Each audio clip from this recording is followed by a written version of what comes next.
Me and Kyle have our own podcast kind of separately. Kyle has his We're Not Those Guys with Justin and Trevon. I have the Mom Chronicles, which is currently like on a very long sabbatical. And it's getting ready to relaunch. But it just made sense to have something that was specific to the studio and specific about kind of the impact we're trying to make, and just an extension of the conversations that we have with people that we're talking to in the community. And so whether you're someone here local to where we are, we're in kind of the northern Georgia area, up here in Holly Springs, Canton area.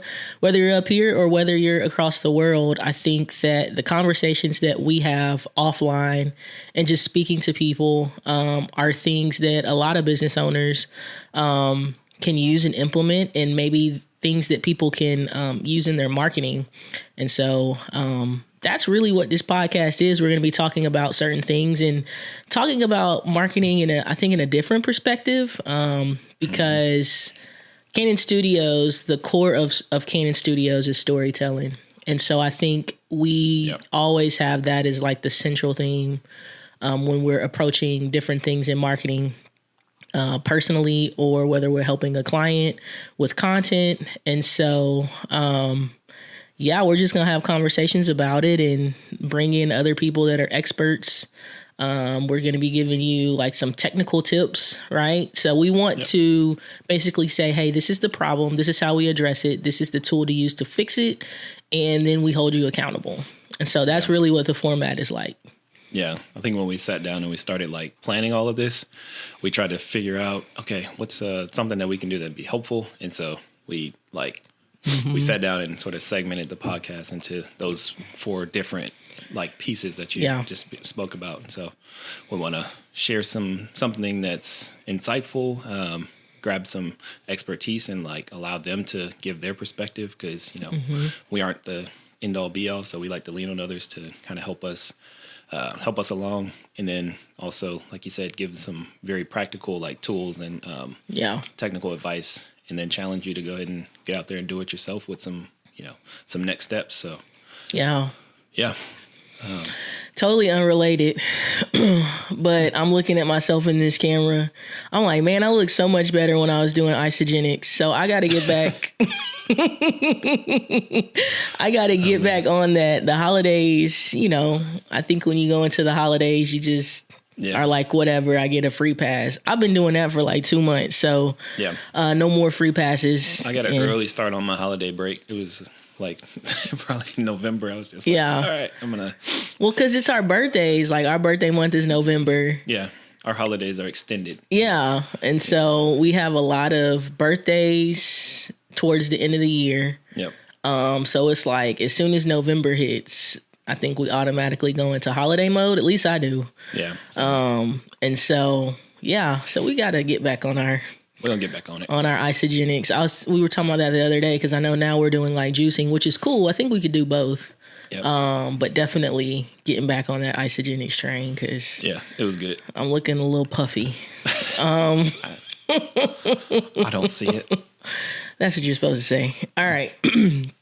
So, as we were planning this out, we kind of said, okay, each quarter we're going to have kind of like a different theme. Mm-hmm. And so we're in Q1. So our theme for this quarter, which is January through March, what does your business mean to the community? Mm-hmm. And so that's the core theme of everything that we're going to be breaking down. And then specifically for this month, the January focus is really understanding the needs of your audience that's here in the community and allowing that to influence your business goals. Yep. So the title for this episode, I don't even know where this came from, or we were literally sitting in our office at home and I kind of had a completely different show mapped out. Yeah. And it was, the more I looked at it, it was very salesy. Yeah. And so we kind of fabricated the entire show. And so I think there's enough podcasts that are like super stuffy and not practical and aren't helpful. So we want to be the opposite of that. So of course we came with the... Yeah. And we were like ideating. It was like, okay, how do we like do something helpful without, like taking ourselves too seriously. So we just kind of started spitballing things. And I think one of the first things that, I can't remember you or I said it, but you said it. It was like, do you know the Muffin Man? It was like, wait, what? And then there was, oh, wait. Yeah. No, that kind of makes sense. And then we kind of ran with that. So, yeah, if you keep up with the podcast and subscribe, you'll notice that sort of like nursery rhyme theme gets sort of worked in throughout. So, yeah, episode 1. Do you know the Muffin Man? I don't even know why nursery rhymes like Canon is 7. I don't know. It's whatever. Weird. It works. So, but it's so much truth to it. I don't know. Do you know the Muffin Man? That's the title of episode 1. Yep. Do you know the Muffin Man? And so the overall point is what of do you know the Muffin Man? So I think when we were talking about it, we were figuring out, okay, wait, that actually works. One of the first things that came to my mind was, so if I'm having a conversation with someone just sort of out in the wild, so to speak, and a particular need comes up, like I say, oh man, my back has been killing me, and I've been looking for a chiropractor. Do you know of any chiropractors, right? And so this idea of like, do you know the Muffin Man made sense in terms of, does your community, like, do they talk about you, or do they look at you as the go-to or as a trusted source for the service that you provide? And so, right. If I tell someone that, hey, my back is hurting, would the people in your community speak up on your behalf and say like, yeah, I know this great chiropractor who is, blah, blah, blah, XYZ, like they're great at these things. And so that's I guess the concept or idea, and kind of breaking that down is, we have some questions to jump into, but I think that's kind of the main point is like, does your community know you, that you exist, and do they know that you do a great job? So yeah. So it could almost be asked, I know the title of the episode is Do You Know the Muffin Man, but you can also follow that up and say like, do they know the Muffin Man? Because the Muffin Man ultimately is you. Yeah. Right. And so I think we even broke down like the story when we were talking about it. I mean, the actual lullaby when we were talking about it. Yep. We don't have to do that today unless we feel like it's necessary, but yeah, if it comes up. I'm trying to think. How does it go? Do you know the Muffin Man? And then you said the Muffin Man? I don't know. I always think about Shrek whenever. Yeah, when Gingy was getting questioned. Yeah. It's like, do you know the Muffin Man? The Muffin Man? The Muffin Man! Yeah, I think that's what I always think about. Yeah. And it kind of stops there. So, So the first question that we came up with is, when someone is looking for the service you provide, does the community mention your name? I think at least here where we are, there's a pretty popular Facebook group that has so many people in it. And so automatically, I think the thing that people can relate to is when someone says, hey, I'm looking for this, who do you recommend? Yeah. Right. And so is your name being thrown into those comments? Are people talking about maybe their experience or whatever? Yeah. Right. So it's a little bit harder, especially in saturated markets, I feel like. Yeah. Like if you're a real estate agent or insurance, right, it may be a little bit harder, but is your name still getting added in the comments or added to that list of people? Yeah. One, because are you providing good service? And then two, do people genuinely like working with you? Right. Yeah. So I think that's kind of how it's broken down in terms of when people are going to recommend you. But yeah, that's the first question. When someone is looking for the service you provide, is your name mentioned? Right. Yeah. Whether that's in a room, whether that's online, whatever, is your name being mentioned? Yeah. And I think also that part of that starts with the just general visibility. Like, do people know that you even exist, right? To have an opinion about you. So that's kind of like the starting point. And then following up from that is kind of making sure that, they don't just know you, but they know you as someone that is, a reliable source of information in that industry. So I would say that, one of the things that we wanted to do when we began here at Canon Studios was you made it a point to be very deeply connected in the community, in the business community especially. And so just like attending different networking meetings and business clubs, and just kind of like doing the boots on the ground work of just building those relationships. And that's, for us, it's paid dividends in the fact that we do have maybe not as much visibility as we possibly could have. We definitely I would say we definitely had some points where we left some meat on the bone, so to speak. Mm-hmm. But just getting started out of the gate, like that was a huge like momentum boost for us just starting. So and that was all you. Like I started and I was like, okay, I gotta get all the technical things set up. Like everything in the studio needs to be like perfectly working and sound good, look good, all that. But there was nobody was here to see it, and so you kind of took the lead in like getting us to be somebody that's known and recognizable. So and I think you have to, because you can, right? Like for us, we knew going into it we were going to have to create those organic relationships based on who we were trying to help. And so for us, we knew like, we're going to have to do some things digitally, but we knew we weren't about to be spending money for ads every month, right? Just because we're local.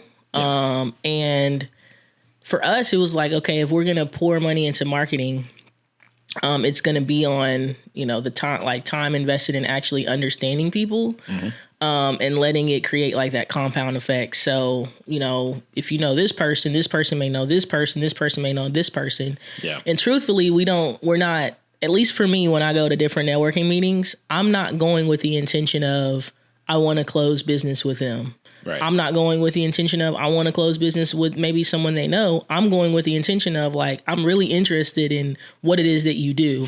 And if we can help each other, cool. But if not, at least like we had a genuine conversation. Maybe we had coffee. Maybe we had lunch, whatever maybe you came by to see the studio. Yeah. And so now we know each other. And to me, that's going to create a more lasting effect than me going into it with the intention of it being like a transactional relationship. Yeah. I think it needs to be, I don't know, like, I don't want to say like I'm going to make friends, but you are, like, to create genuine relationships. And so I want to create relationships with as many people as I can when I go to those events, so that when someone does mention like, hey, I'm looking to start a podcast, right? Like you're automatically thinking Canon Studios. And so just think about it. If you say like, hey, I'm looking to buy a car, right? Yeah. Who do you think about? Or, hey, I'm looking to buy, I just opened my business, or I just bought a car. Now I need to get insurance for it. Right. Who do you recommend as an insurance agent? Are you asking me? No, I'm not asking you, but I'm just saying like those types of things, I think, for us is like, in my opinion, that's way more impactful than, I don't know, than like running a bunch of ads. Right. So, totally. Well, you're like, we're building community, right? Yeah. And so it's deeper than just the business, and it's much more valuable than just the business, because it's the relationships that you get to experience. And, granted, there are benefits of it, because, you are in community. And so now you're getting to have these conversations and hear like what these individuals are struggling with, and what these, companies and organizations, small businesses or nonprofits, some of the pain points that they have. And so you can, both build the relationship in a very, very organic way. And you're also understanding, hey, like I actually have something that is like a valuable, talent, service, or product to bring to them that, I think that they would be happy to engage in with me. And so when when it does come time for you to maybe not make a sales pitch, but if they ask you about your service, then you can stand there confidently and be like, this is something that I think will really help you. And it's not just trying to close a deal and trying to like make money, but you are actively trying to like improve the outcomes in your community, especially in your business community, by providing a service that is needed. And so that's sort of the dual edge approach that, feels really good about being known and being sort of visible in the community. That you don't get that from just like you were saying, the running ads and kind of which. I'm not saying we won't ever do that, but I think for us, just starting out, right? Like just background into our story, right? Like we had Canon Media before this, and even before that, we were just figuring things out in terms of what we were doing. And so I think we started Canon Studios in May of 2022? Yeah. Something like that. So we had a physical studio building. And so it hasn't even been a year yet, but we knew going into it, we were going to have to take like an organic approach. Yeah. Because I feel like Cherokee County is so community like focused and oriented. And so, yeah, they may do business with you if, some things are just a necessity, right? Like, I feel like insurance, right? That's like you have to, if you drive a car, you have to have insurance unless you're just out here driving hot. Like, right. Like you have to, right? So dirty. picking that, right? Like it's going to come down to, okay, who do you know? But it's something you have to have. Yeah. The service that we have, right? Some people don't view it as a necessity. We do because we feel like it needs to be a part of your overall marketing strategy. But for us, we knew we were going to have to go out and create connections with people and not try to guess what their pain points were, because we're really here to try to fill a need. And so I think the best way to do that is ask people, ask them, like have them get a little bit vulnerable with you. And you can't do that. It's hard to do that whenever you are just running ads to people. I'm not saying you can't. Right. The journey just looks a little bit different. So for us, we knew, okay, for one, we don't have an ads budget. Right. Right? Like we do not have that. And so I don't know. We just wanted to take the organic approach and create sort of a solid foundation. And then we can build on that as we're expanding. But there's so much talent and so many businesses and so many business owners just in Cherokee County that we feel like we can help. And so it's like, why not go and talk to them directly? And the business clubs make that happen. You can be in the room with somebody that you actually want to do business with. Yeah. Right. And you don't have to pay for it. You pay with your time, maybe an hour, 2 hours a week at one club, but you're not spending ad dollars in hopes that you reach that person. Yeah. So I think for some people, some businesses, like, the time cost may actually end up being more than, what it would cost them to run a bunch of ads. But, that, I think that carries us like into our next question or next topic. But knowing, like having your community know you is one thing. I think the next part of that is understanding whether or not the reputation that your community knows you for. So if they do know you, do you carry a positive or a negative reputation? And sort of understanding like what does that look like, and what are some signposts to tell you whether or not it's good or bad. Right. So one of the things that I think we can look at is, do you have like repeat clients? Like, do people use your service and then come back? Or is that sort of like, a one-off thing? Like I remember when you and I were like early in our relationship, we were dating, maybe early in our marriage, but we used to use like Groupon a lot. And I think that was one of the... Man, they had like those $5 studio movie grill tickets. I'm telling you, We used to go every day. Goodness, Guys. Groupon. They don't have it anymore. They don't have it anymore. Because I was looking the other day when we were looking to go for you and Cannon. It was a better time. Yeah. Yeah. Nowadays, it's an investment. Man, to go to the movies, it's like you can take a road trip for how expensive it is to go to the movies. Yeah, you have to save up to go to the movies. Yeah, seriously. I think we can go next month. But anyway, back to what you were saying about Groupon and how we used to go ham. There was like tons and tons of businesses that were jumping on that, and they were like getting a lot of new clients through Groupon. But I think their biggest complaint is that people would come in with a Groupon and they wouldn't come back. Yeah. And part of that was because, of course, the price point, price was prohibitive, and also the people would come in with the Groupon and then they would receive a poor service or they wouldn't enjoy what they got, and so they wouldn't come back because of the fact that the person who lured them in with their 50% off deal didn't deliver on the other side of that with a great product or service. And so, I think too, whenever you begin a relationship with discounted pricing, that sometimes that can hurt you. Yeah. Right. Like if you come into, let's just say, right. Like if you come in, maybe not for, I don't know, maybe for a gym, I don't know the data behind that. But for something like the movies, right? Mm-hmm. If you're used to using a Groupon and you've gone for the first 2 months and only paid $5 for a ticket, and then month 3, now it's $15 for a ticket, that's going to dramatically change the behavior in which, like, now you're going to be like, no, either you're going to look for something else on Groupon, or you're just not going to go to the movies. Right. So I think discounting, first of all, I always say people don't value free. Like, straight up, they don't. Think about how many free webinars people have signed up for. Yeah. They don't care if they go or not because... It's... that is a hairy beast. I think people, you got to be really careful how you do it. Yeah. You do, but I don't think that...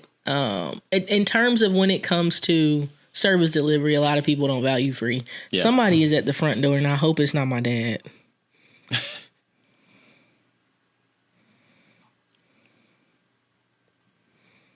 Let me check real quick. He said within the next 30 minutes, but somebody just rang our doorbell. It might have been Kate. It's probably a neighbor, yeah. Nope, it's my dad. Oh. Oh my gosh.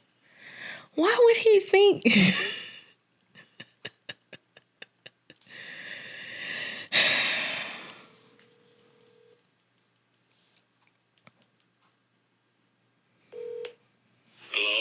Dad, sorry, but we're at the studio.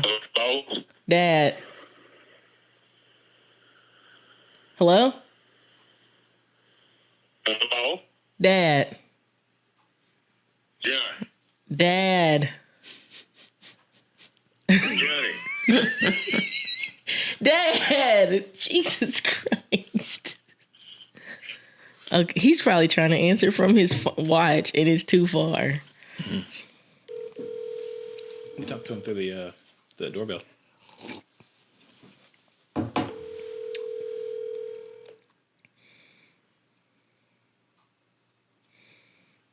Hello? Dad. Yeah. I guess that wasn't clear. We're at the studio. We're not at home. Oh, hell, you didn't tell me that. I know, but I didn't say. Do you want to bring it up here? Or you want me to let the garage up and you just leave it in the garage?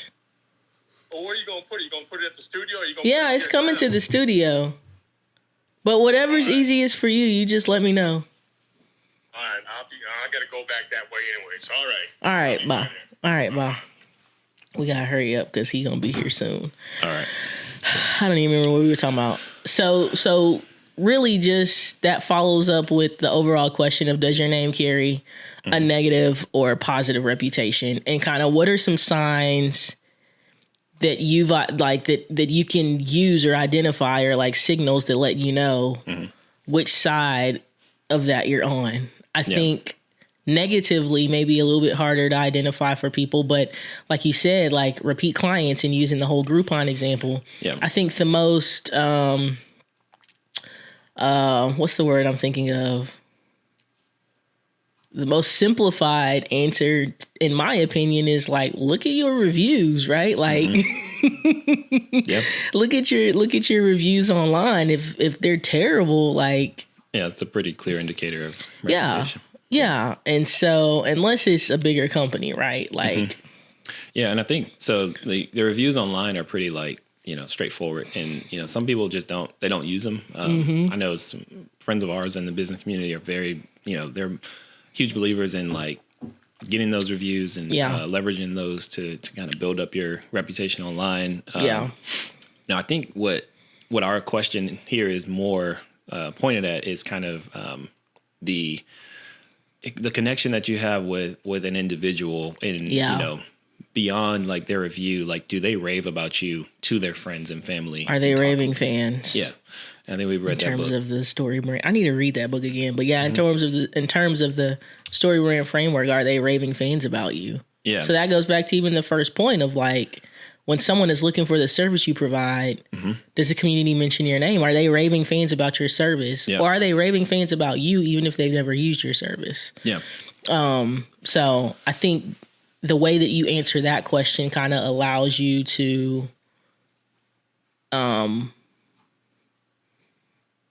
answer your own question. Like whether you have a positive or a negative reputation. If you're brand new, you may not know, right? Like if you're new in business, you may not know. It might be somewhere in the middle, or it just maybe that people aren't super familiar with you. Yeah. Which that means you got to go out and meet some more people. But totally. So how well, we kind of just talked about that. Like, how do you recognize when you have a poor reputation? We just said, right? Yeah. So I think the last thing we want to touch on is sort of some strategies to kind of improve your reputation, because even if you have a good reputation, I think it's always, you know, something that you can be working to further and to you know, make better. Because if, you know, the people that know you and talk about you now talk or speak well about you, about your business, then you want more people to do that same thing. Right? Yeah. That's how we grow in business. That's more raving fans is best. Sorry, thought was trailing off and totally lost that one, but we're back. So really there's 4 strategies that we're currently using to kind of improve our reputation. Even if you have a good reputation, you want to constantly improve because it can be better, right? So the first thing we have on here is, we touched on earlier, was engage and network with other business owners. Other business owners, other employees of businesses, whatever, right? Engage and network with those people and figure out how you can like help them genuinely. Right? Is that you creating like a post on Facebook? Is that you know, whatever that is, are they having an event that you can share? Right? Are you telling people about it? Like, how can you help them? And I think if you approach a meeting, or if you're doing a one-on-one or whatever, at the end of that, I think a good goal to set is, what is one thing I can help you with? What is one thing I can help you, or who can I connect you to move the needle in your business? And I think if we start approaching one-on-ones like that, that'll be so much more impactful and drive a deeper connection. Because now you're leaving, one, it works in both favors, right? Because now you're going to follow up and have a reason to follow up with that person. And then 2, that's going to leave a really good lasting impression with the person that you're speaking to or meeting with, because they're going to say, man, I just met this person and they're already asking how can they help me in my business without asking me for anything. So I think that's one of the things that we're doing. So that's perfectly leads into the next point, or the next tip, which is to give without the intention of reciprocation. And so that kind of touching on what we were talking about in terms of like giving things away for free, right?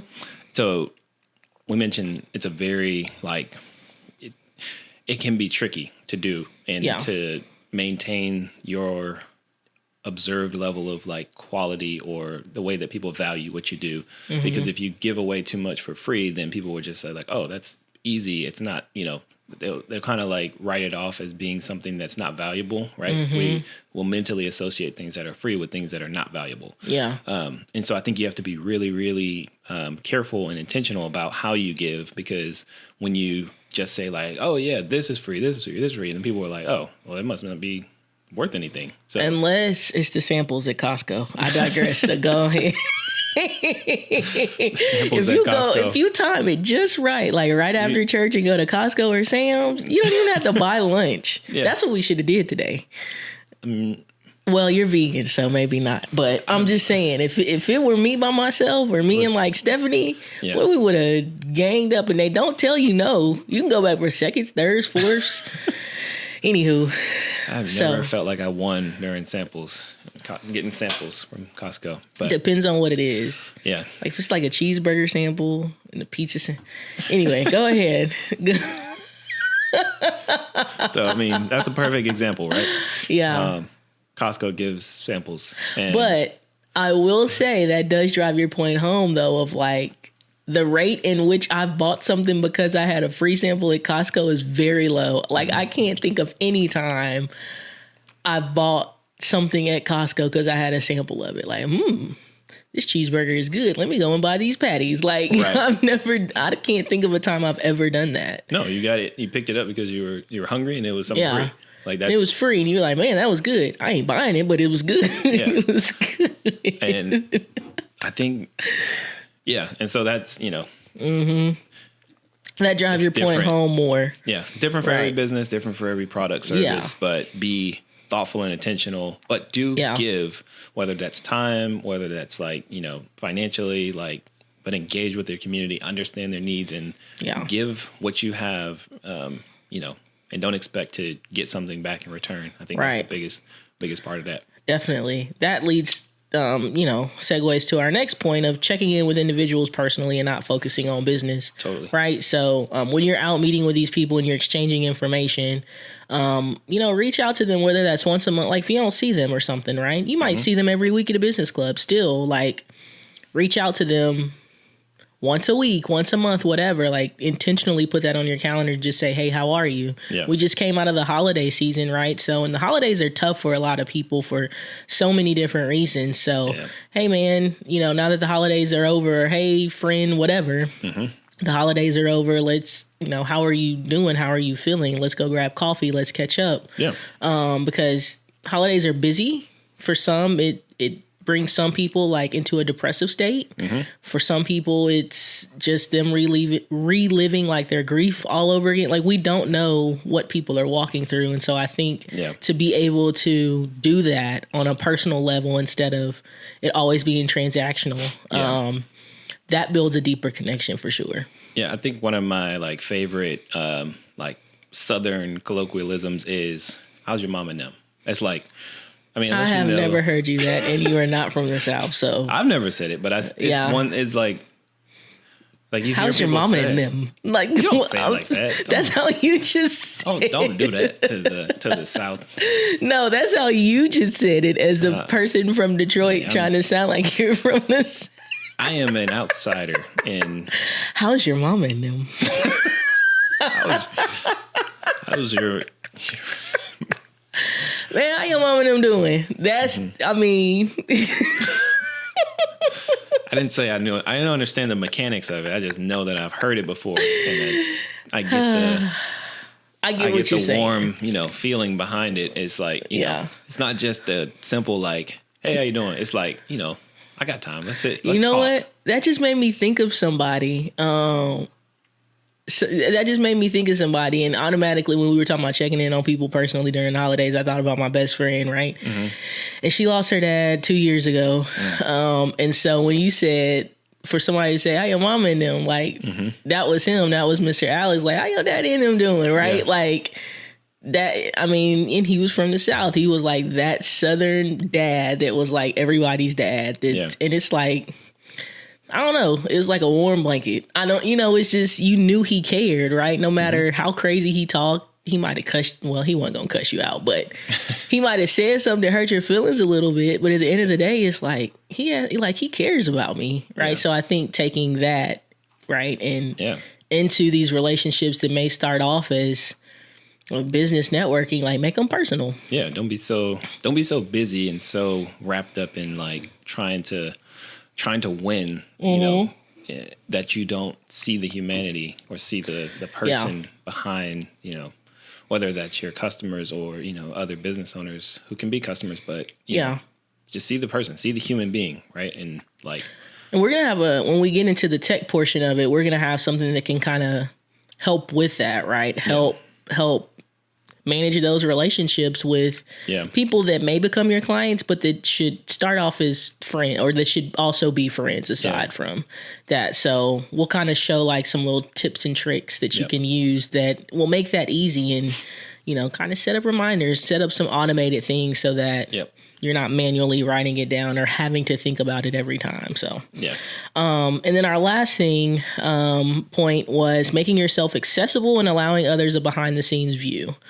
So I think when we are vulnerable and show everybody else like, hey, I know you see like maybe this polished thing at the end, but here's what really goes on behind the scenes, and here's what the real deal is, right? So I know for me, whenever I'm in a shoot, one of the things that I've started doing, especially for headshots, is I set up my phone and I just do a time lapse because it looks so chaotic. And if you were to look at it, you probably would have no idea what the outcome is going to look like. Yeah. But then you see that final picture, you're like, man, that came from like that, right? And so, you know, and even in those time lapses, you don't hear what people are thinking, hear what people are saying, hear people feel about the way they look on camera. Yeah. And so just taking all that, right, giving people a behind the scenes view so that they can see like this is everything that went into this polished product, right? And so I mean, you could even get biblical with that, but I'm just saying, I think allowing people, like just being open and honest with people, like, no, I don't have all my stuff together. There's a lot of areas I need to improve, but I think as long as we're striving for improving over perfection, I think you're always going to win.